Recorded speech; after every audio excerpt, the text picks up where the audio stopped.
Hello everyone, I welcome you all to this lesson. Today I am going to take up the topic, the Brook, which is composed by Alfred Lord Tennyson. In this lesson, I will discuss line-by-line explanation, word meanings, poetic devices, theme, and moral of the poem. So here I begin. First of all, I will discuss the title of the poem. The Brook is a poem which is composed by Alfred Lord Tennyson. This poem has beautifully described the stream of water going through different places and its surroundings. It describes the eternity of the stream compared to that of the men, stating that for men may come and men may go, but I go on forever. So the title is appropriate and justified because it talks about a stream of water, and brook is another word for the stream. The water will stay on this beautiful earth forever, whereas man has a short span of life on this unique planet. Now I will give you a brief introduction about the poet Alfred Lord Tennyson. He was born on 6th August 1809 and died on 6th October 1892. He was a poet laureate of Great Britain and Ireland. He was one of the most popular British poets. He excelled at penning short lyrics such as Break, Break, Break, The Charge of the Light Brigade, Ulysses, etc. This beautiful poem written by Lord Tennyson plays the role of the narrator as it tells the reader about his journey. Now I'll give you a brief introduction of the poem, The Brook. The brook appears to be a symbol for life, which became the central theme of the poem. Various instances of the brook and the life of human being can be seen in this poem. When the brook comes out of the mountains, its movement is very noisy, quick, and full of vigor. It is in a great hurry to reach its destination, that is, the river. Similarly, a man in his youth is very energetic, lively, enthusiastic, and full of vigor. When the brook reaches the river, its movement becomes slow and smooth, which can be compared to the man in his old age, who becomes very calm, gentle, soft, and lethargic. In the early phase of the brook's life, it has a very fast motion, and it overcomes all the obstacles, stones, and pebbles on its way. This nature of the brook can be compared to the man in his youth when he is enthusiastic and ready to face all the challenges that come on his way. During the course of the brook's journey, it takes a lot of things along with it, like blossoms, silt, gravel, and fish. In the same way, man even meets and accompanies and moves forward in life with the people he meets in the journey of his life. The only difference between the two can be drawn by the fact that the brook is eternal and has a continuous flow, while the human being's life ends by the arrival of the death. A brook is a small stream that originates from the highest hill ranges where the water birds dwell. This poem is an autobiography of a stream. Now let us start with the first stanza, and the lines are: I come from haunt of coots and herns, I make a sudden sally, and sparkle out among the firm to bicker down our valley. Now the word meaning. Brook refers to the narrow stream of water that runs through the narrow passage between the mountain and valleys. Haunts means places frequently visited by. Coot means a type of water bird with a white spot on the forehead like a duck. Hern refers to a heron, a large bird with a long neck and long legs. It also lives near water. Sally means to live a place in a determined and enthusiastic way. Sparkle out means to shine brightly. Fern refers to a plant that has tender leaf without flowers. Bicker means to make a noise. Now the explanation of the first stanza. In this stanza, the poet explains the origin of the brook, claiming to have come from ponds or marshes frequented by two kinds of coastal and freshwater birds. It gives the starting point from which it can begin its journey and is significant because of its natural habitats. The poet tells us about the brook's attitude towards nature versus mankind. It is altogether focused on the natural world around it and sees nature as powerful, important, and enduring, as humans are insignificant and temporary visitors. The brook starts from those places which are often visited by the birds like coot and heron. The brook emerges suddenly in his hills area. It moves through the ferns and sparkles when the sunshine reflects the crystal clear water, and when the brook moves, creates a lot of noise as it moves forward with a strong determination and great enthusiasm. Now the literary device used in this stanza are: number 1, the rhyming scheme, means the last word of each line is giving a musical effect. This stanza follows the rhyming scheme of AB, AB, and the words from the stanza are hen, Sally, firm, and valley.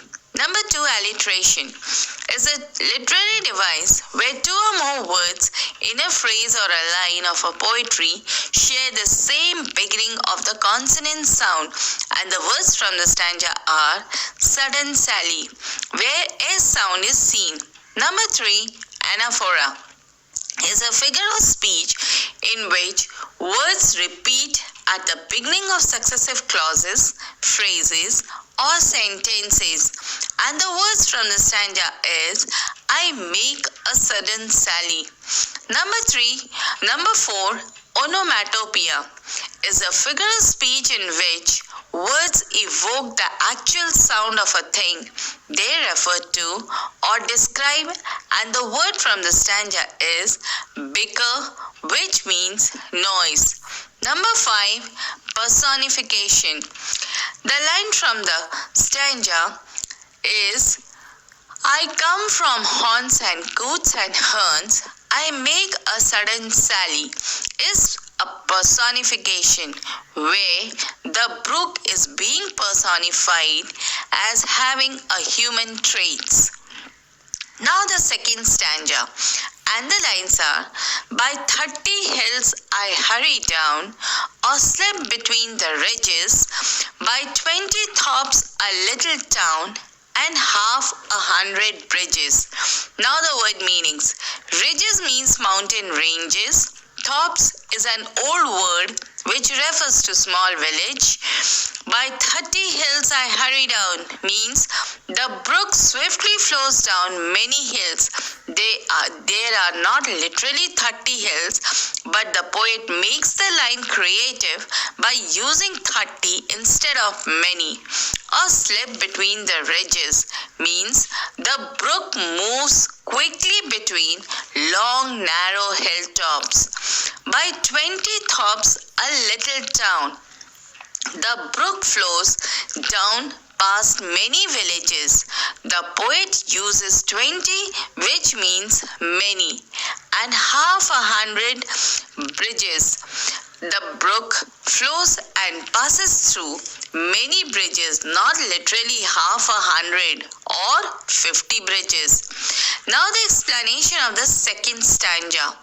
In this stanza, the brook flows down along the hills. Sometimes it also glides between long and narrow hill ranges called ridges. Thorps refer to small village or hamlets between two small towns. The brook passes through thorps and a large number of bridges. The number is used in this stanza such as 30, 20, 100 are used to give impression of several or many and to maintain the rhythm of the poem. This stanza is an account of the brooks flowing through the different areas. The poet has created wonderful imageries by stating that the brook flows by 30 hills, slipping down long narrow hills, 20 villages, a little town, and 50 bridges, means to say that it flows down many hills, bridges, and villages. Now the poetic device used in this stanza are: number 1, rhyming scheme. This stanza follows the rhyming scheme of AB, AB, and the words from the stanza are down, ridges, town, and bridges. Number 2, inversion. Inversion is a term which refers to the reversal of the syntactically correct order of subject, verbs, or objects in a sentence. The line from the stanza is, by 30 hill I hurry down. Number 3, alliteration. 20 thorps is an alliteration where the word T sound is seen. Now I move towards the third stanza, and the lines are: till last by Philip's farm I flow, to join the brimming river.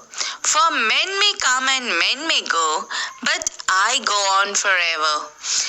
Now the word meanings. Brimming means overflowing. Till last by Philip's farm I flow means the brook flows by a farm probably owned by a man named Philip. To join the brimming river means after flowing through the farm, the brook will flow to join the overflowing river. For men may come and men may go, but I go on forever. Means to say that men or people have a short span of life, but the brook is immortal, so it has a longer life and a longer span, and hence goes on forever. Now the explanation of the third stanza. In this stanza, the poet tells us about the merging point of the brook. The brook joins the overflowing river here. Philip's farm is symbolized as landmark of the ending of the journey of the brook. Last 2 lines are the refrain bearing the main theme of the poem. The brook is overflowing, eternal without ceasing, whereas we the men are ephemeral. We shall not live forever. We are subject to decay, decline, and death. Now the poetic device used in this stanza are: number 1, rhyming scheme. This stanza follows the rhyming scheme of AB, AB, and the words from the stanza are flow, river, go, and forever. Number 2, inversion. The line of inversion in this stanza is till last by Philip's farm I flow. Number 3, alliteration. Men may come and men is an alliteration where M sound is emphasized. Number 4, antithesis is a figure of speech which refers to the juxtaposition position of opposing or contrasting ideas. The line from the stanza, "Men may come and men may go, but I go on forever," is an antithesis where the poet is comparing the lifespan of humans whose existence is for a very short period, but the brook shall live forever. Now I move towards the fourth stanza, and the lines are, "I chatter over stony ways, in little sharps and trebles. I bubble into eddying bays, I babble on the pebbles." Now the word meaning. Chatter refers to talk quickly. Babble means to create a noise. Little sharps and terrible means sharp and high-pitched tunes. Eddying means moving in a circle and swirling. Bass means a part of a sea or a lake. Babble means to create a low pitch or voice as many people speak together. Pebble means small pieces of stones, shingles or gravel. I chatter over stony ways, in little sharps and trebles, means to say that as the brook flows, it makes an interesting and musical sound over a stony creek bed. I bubble into eddying bays means when the brook flows backward, it pushes the air and makes bubbles. I babble on the pebbles means as the brook moves, it makes a noise because of the pebbles. Now the explanation of the fourth stanza. In this stanza, the poet tells us that the brook goes on the stony path, creating chattering sounds. It makes sharp, high-pitched sounds when the brook clashes on the side banks of the land. It makes bubbles when it flows from height in the spiral movement. When the brook moves on the pebbles, it creates soft, pleasing sound. Now the poetic device used in this stanza are: number 1, the rhyming scheme. This stanza follows the rhyming scheme of A, B, A, B, and the words from the stanza are ways, trebles, bass, and pebbles. Number 2, onomatopoeia.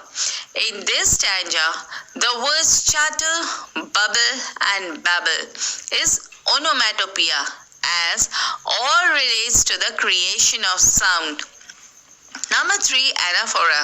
The example of anaphora in this stanza is: I bubble into the eddying bays, I babble on the pebbles.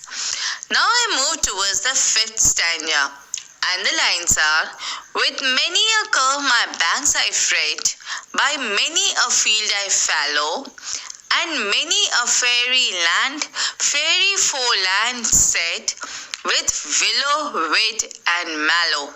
Now the word meanings.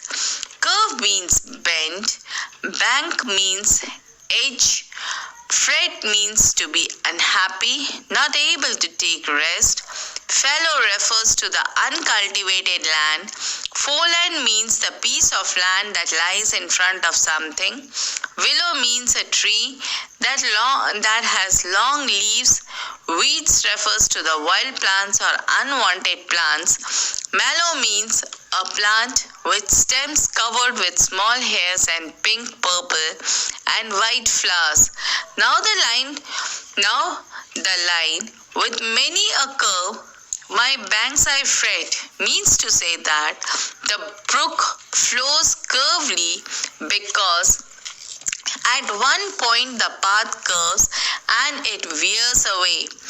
The line, by many a field and fallow, means that the brook follows many fields and bare places, that is fallows. Probably the soil is infertile, that is why the land is bare and there are no plants in it, as no plants grow there. The line, and many a fairy foreland set, with willow used and mallow means that there are many pieces of land sticking out in the brook called foreland, which have some plants such as willow withes and mallow, where colorful and bright birds, insects, and butterflies come, which look like fairies from far away. Now the explanation of the fifth stanza. In this stanza, the poet says that the brook moves on taking many curves and creates rough and unpleasant sound on the banks of the brook. The brook moves through many fields and uncultivated lands. It also goes through the foreland, that is, the land just before the merging point. The poet describes the land to be a fairy land, and with flowers and beautiful plants like willow and mallow, it looks very attractive. Now the poetic device used in this stanza are: number 1, the rhyming scheme. This stanza follows the rhyming scheme of A, B, A, B, and the words from the stanza are fret, fallow, set, and mallow. Number 2, alliteration. Fairy foreland is an alliteration where the consonant sound of F where the consonant sound of F is emphasized. Number 3, inversion. With many a curve my banks, I fret is an example of inversion. Now I move towards the sixth stanza, and the lines are: I chatter as I flow to join the brimming river, for men may come and men may go, but I go on forever. Now the word meaning. Chatter means to talk quickly. Prattle or prattle. Brimming means overflowing. Now the explanation of the sixth stanza. In this stanza, the brook creates various sounds before merging with its destination. The last 2 lines are the example of refrain, which highlights the eternal state of the brook and activity and ephemeral state as we humans. Now the poetic device used are: number 1, rhyming scheme. This stanza follows the rhyming scheme of A, B, A, B, and the words are flow, river, go, and forever. Number 2, repetition. Chatter is an example of repetition of this stanza. Onomatopoeia. Number 3. Chatter is an example of onomatopoeia where the word means the creation of sound. Number 4, alliteration. Chatter is an alliteration also where the consonant C is seen, and men may come and men may go is also an alliteration where the consonant sound of M is emphasized. Number 5, antithesis. Men may come and men may go is an example of antithesis where the poet is comparing the short span of its life is compared to of a human being is compared to that of the brook, which goes on forever. Its life is permanent and it presents nature. Now the 7th stanza, and the lines are: I went about and in and out, with here a blossom selling, and here and there a lusty trot, and here and there grailing. Now the word meaning. Wind about means move about. In and out means this phrase has been used to show the flow of water of the brook making curves. Blossom refers to the flowers. Sailing means the floating, Lusty trout means a healthy freshwater fish. Grailing also refers to a kind of fish. Now the explanation of the 7th stanza. In this stanza, the poet says that the brook on its way by coiling and twisting to the river had lots of ups and downs, and in its winding movement it often falls from height and goes in deep water, comes out to continue to flow. The brook carries blossoms on its way. An occasional flower can be seen on its surface. The floating blossom appears to be sailing in the brook. Along with the brook, there goes a lot of fishes like lusty trout and grayling. The brook is a home of freshwater fish like trout and grayling. The trout is a vigorous and energetic fish. Hence, the poet calls it lusty. Now, the poetic device used in this stanza are: number 1, the rhyming scheme. This stanza follows the rhyming scheme of A, B, A, B, and the words are out, sailing, trot, and grayling. Number 2, antithesis. The word in and out, and also here and there, is an antithesis, where the opposing ideas can be seen, where the poet means that the brook does not flow in a straight line, it makes curves and moves ahead. Number 3, alliteration. The word about and is an alliteration, where the consonant sound of A can be seen. Number 4, anaphora, is a figure of speech in which the word repeats at the beginning of the sentence as in this stanza. The word and is used in the 3rd and the 4th line of the stanza. Number 5, repetition. Repetition is a literary device that repeats the same words or phrases a few times to make an idea more clear.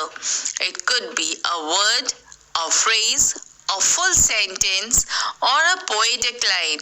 In this stanza, here and there is a repetition.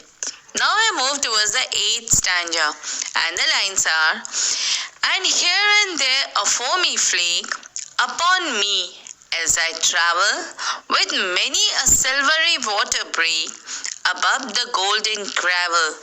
Now the word meaning. Foamy means full of foam, bubbles or froth. Flake refers to the piece of foam. Water break, it means that when the flowing water strikes against the gravel, it causes breaks in the flow of the water, and then the sun rays are reflected in it, and that seems to be silvery due to the brightness. Golden gravel refers to the gravel that has become golden due to the sun rays falling on it in the evening. Now the explanation of the 8th stanza. In this stanza, the poet says that the brook moves due to occasional turbulent flow. The waves clashes with each other and creates bubbles, and those bubbles in group makes pieces of foams, and flakes are produced. The brook moves through different curves, and the clashes create silvery water breaks. Water breaks are breaks on the brook's surface caused by unevenness of its bed. These water breaks refers to the sun that makes them appear silver in color, and at the base of the brook there are golden colored stones, that is, the gravel, which is usually a brownish yellow hue. That is why the phrase golden gravel is used. Now the poetic devices. Number 1, rhyming scheme. This stanza follows the rhyming scheme of ABAB, and the words from the stanza are flake, travel, water break, and gravel. Number 2, antithesis. The word here and there is an antithesis which gives us an opposing idea about the brook moving here and there as it runs down and flow in one direction. Number 3, alliteration. The word foamy flake, where F sound is seen, and the word golden gravel, where G sound is emphasized, is an alliteration. Now I move towards the 9th stanza, and the lines are: and draw them all along and flow to join the brimming river, for men may come and men may go, but I go on forever. Now the word meaning. Brimming means overflowing. Now the explanation of the ninth stanza. The brook draws along several floating objects with it as it floats towards the river. It carries fishes, foams, and flowers with it to join the brimming river. And then the refrain comes, meaning the eternal state of the river to that of the transit one of the humans. Now the poetic device used in this stanza are: number 1, the rhyming scheme. The poet follows the rhyming scheme of ABAB, and the words are flow, river, go, and ever. Number 2, alliteration. All along is an alliteration where the word A can be seen. Word men is also an alliteration where the consonant sound of M is seen. Number 3 is antithesis. Come and go is an antithesis where it gives an opposing ideas regarding the human beings who are mortal.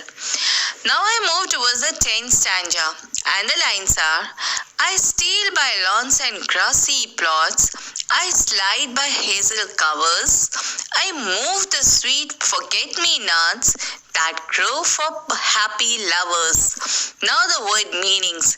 Steal by means pass by silently. Slide by means moved easily without any hurdle. Hazel is a small-sized fruit tree covers bushes and grooves. Forget-me-not is a kind of flower. Now the explanation of the 10th stanza. In this stanza, the poet says that the brook secretly moves through the grassy plots and lawns and moves swiftly by the busy hazel trees, which is a type of shrub. Forget-me-not are low-growing plants with bright blue flowers. They often grow on the banks of the streams. Sometimes these plants even touch the water surface. Forget-me-not flowers are often a sign of faithfulness and enduring love. Hence, they are associated with lovers. As the brook flows, it gently moves the flowers that touches the water, which grow for happy lovers. Now the poetic device used are: number 1, rhyming scheme. This stanza follows the rhyming scheme of ABAB, and the words are plots, covers, knots, and lovers. Number 2, anaphora is a figure of speech in which words repeat at the beginning of successive clauses, phrases, or sentences. In this stanza, the word I is repeated at the beginning of first, second, and third line is an example of anaphora. Now I move towards the 11th stanza, and the lines are: I slip, I slide, I gloom, I glance among my skimming swallows. I make the netted sunbeam dance against my sandy shallows. Now the word meanings. Slide means to move smoothly. Gloom means darkness or dark plain. Glance means to have a quick look. Skimming means moving and flying. Swallow is a kind of bird. Netted means caught in a net. Sunbeam refers to the sun rays. Now the explanation of the 11th stanza. In this stanza, the brook moves along, making movements like slipping, sliding, moving through darkness, and so on. And there we find swallows, birds, to skim on the surface of the water for food. They hunt for insects on the water surface. The brook glides among these skimming swallows. The brook waves create a net-like structure on the which the sunshine sparkles, and it seems to us as if the sunbeams are dancing on the sand in the shallow water. Now the poetic device used in this stanza are: number 1, rhyming scheme. This stanza follows the rhyming scheme of A-B-A-B, and the words from the stanza are dance, shallows, glance, and swallows. Number 2, alliteration. The words skipping swallows and study shallows are alliteration, where the consonant sound of S is seen. Number 3 is synditon, is a stylistic device used in literature and poetry to intentionally eliminate conjunctions between the phrases and in sentences, yet maintain grammatical accuracy. This literary too helps in reducing the indirect meaning of the phrase and presents it in a concise form. The words from the stanza are I slip, I slide, I gloom, I glance is an example of synditon. Number 12. Now I move towards the 12th stanza, and the lines are I murmur under the moon and stars in Bramley wilderness. I linger by my shingly bars. I loiter around my cresses. Now the word meanings. Murmur means low-pitched sounds. Bramley means full of wild bushes having thorns. Wilderness means a large piece of land that is not used for any purpose. Linger here means to move slowly. Shingly means rocky or full of pebbles. Bars refers to the hurdles created by the pebbles. Cresses means plants or small leaves often used for salad. Loiter means to move aimlessly or to stand and wait for somebody. Now the explanation of the 12th stanza. In this stanza, the brook continues narrating the story of its journey while reaching its destination.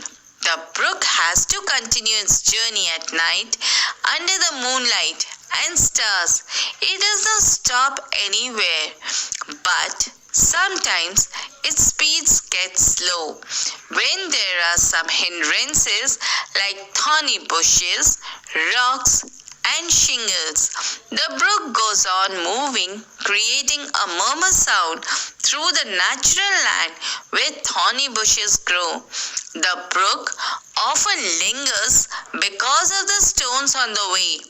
The brook water moves purposelessly around the plant named cresses. At that time, it appears that the brook is wandering about to relax before going to the brimming river. Now the poetic devices are number 1, rhyming scheme. This stanza follows the rhyming scheme of ABAB, and the words from the stanza are stair, wilderness, bars, and cresses. Number 2, onomatopoeia. The word murmur is an example of onomatopoeia, where murmur refers to the low-pitched sound. Number 3, anaphora. Line 2 and 3 is an example of anaphora, where the word I is repeated. Now I move towards the 13th and the last stanza, and the lines are and out again I curve and flow to join the brimming river, for men may come and men may go, but I go on forever. Now the word meanings. The line out and again I curve and flow means after facing the obstacles, the brook again takes a curve and starts flowing to join the river. Brimming means overflowing, for men may come and men may go, but I go on forever is a refrain, which means that the internal state of the brook and transit state of human beings. Now the explanation of the 13th stanza. In the last stanza, the poet says that after facing the obstacles, the brook again takes a curve and starts flowing to join the brimming river. It has to curve and flow forward. Sometimes bigger hurdles come on the way of the brook. If it keeps on struggling against those hurdles and does not think about other easy option to continue its journey, it would be a wastage of time. So the flowing water changes its course, and in doing so, it seems that the brook is taking a curve in and out. In life also, wise people think about other options when they face big hurdles in their life. Thus, overpowering all its hurdles, it joins the river. It also says that its journey is everlasting, while men's life ends with death. Human life is short and temporary, while the brook's life is ever-going and everlasting. It merges with the river and makes it more powerful. Now the poetic devices are: number 1, rhyming scheme.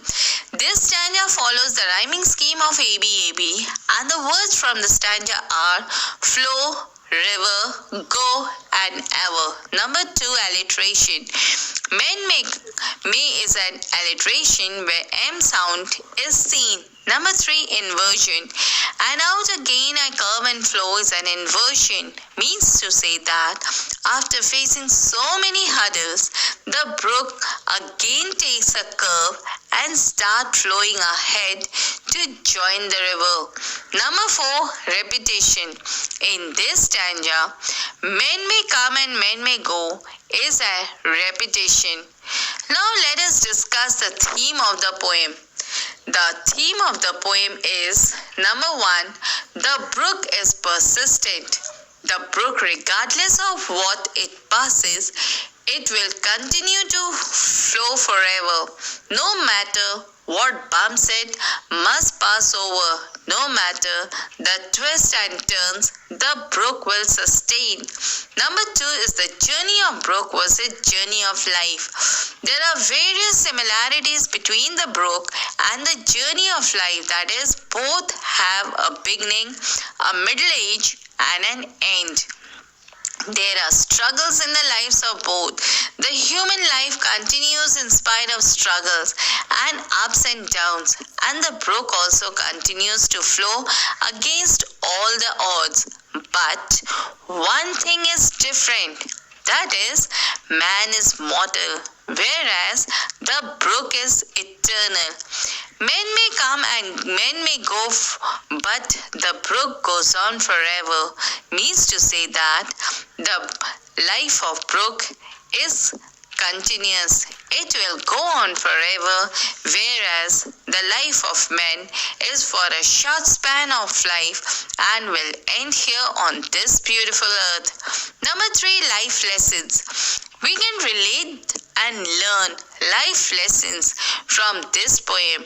We must be certain about something in life. We should accept that everyone we see will leave at some point in life. Eventually, we should know our ultimate destination and be certain about reaching it in spite of hurdles.